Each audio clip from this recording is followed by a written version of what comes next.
You talked about Hunt and his credentials there, not even having worked a day in the area that he's supposed to be running the country in as the Chancellor. Rishi Sunak was also in that position during the lockdown years. I don't know if you can remember back in March of 2020, long before I ever started delving into this. I can remember him telling people, you have to go home and stay in the house and don't leave. We will pay 80% of your wages. Now, instantly, I thought, well, hang on, that's a lot of money.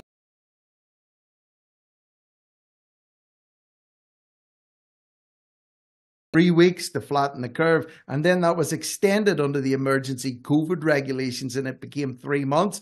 Roger, at some point, people were being paid furlough for 18 months, and people were being given loans to keep their businesses going. They called it Rishi's magic money tree, that it was growing in the back of number 11 Downing Street. He was just plucking money off this tree and throwing it out to the general population. I don't think people realized that there's a price to pay for all that money printing, and now we're starting to see it now. I don't think so. I don't have a problem with any of that. I mean, we were in the middle of a terrible crisis. I think for him to spend all that money and help people in that way is okay by me. What I don't like is him wanting to pay it all back, by tomorrow morning, because we can't burden the youth with this. Well, that's nonsense, because frankly, the youth probably wouldn't be here if we hadn't had the COVID program and led the world in vaccinations.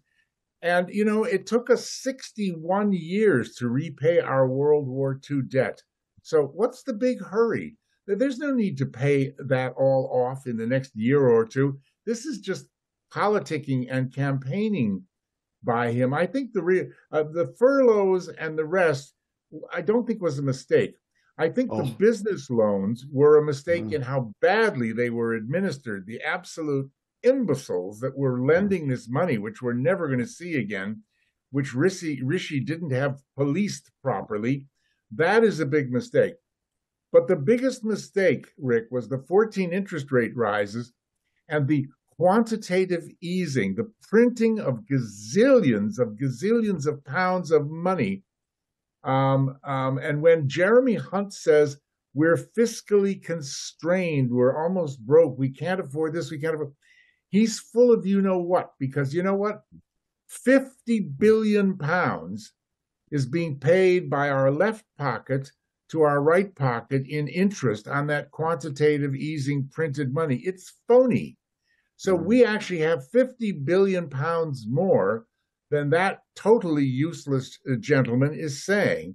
When you add that they decided at the last minute they better not scrap the inheritance tax just to favor the well-off, that's 57. There's almost 60 billion pounds there, which if they had a single brain cell, they would use at a cost of 40 billion per year, as opposed to having 57 billion per year, which would well cover it. Move the threshold for the lowest earners from 12,570 pounds to 20 grand, so that pensioners and low earners would not be, as they call it, fiscally dragged into more and more tax. Do you know, in the very last budget where Hunt, every time I see him, I think Bates Motel, Hunt announced that these were the largest tax cuts. It took 5 minutes for about 100 think tanks to calculate that actually, when you netted out the cost of everything, minus the reduction in national insurance, somebody on 17,000 pounds would be paying 47 pounds 29 pence more the next morning than they were after the budget. That's how much these characters gaslight us. Yeah, for sure. There's a lot of points we covered there. A lot of stuff you've said there, I absolutely agree with you with. However, on the point of the lockdowns and the furlough schemes, I think Sunak destroyed the British economy, and arguably many people would feel that they were completely unnecessary. This thing would have passed over the original government advice from even Whitty and Valence, and even Johnson was just keep the economy open, keep things going. That was the original standpoint, and then everything turned around in April of 2020 or March 2020 when they closed the whole country down. And of course, we're still dealing with the fallout from that now. So I would have to respectfully, my opinion is anyway, different from yours in that one. However, on a lot of the issues that we are talking about, we do agree on. It's just that it got so scary in that April 2020 that, I mean, they may have been wrong, but I mean, I was scared out of my wits to no sit doubt next about to it. anybody.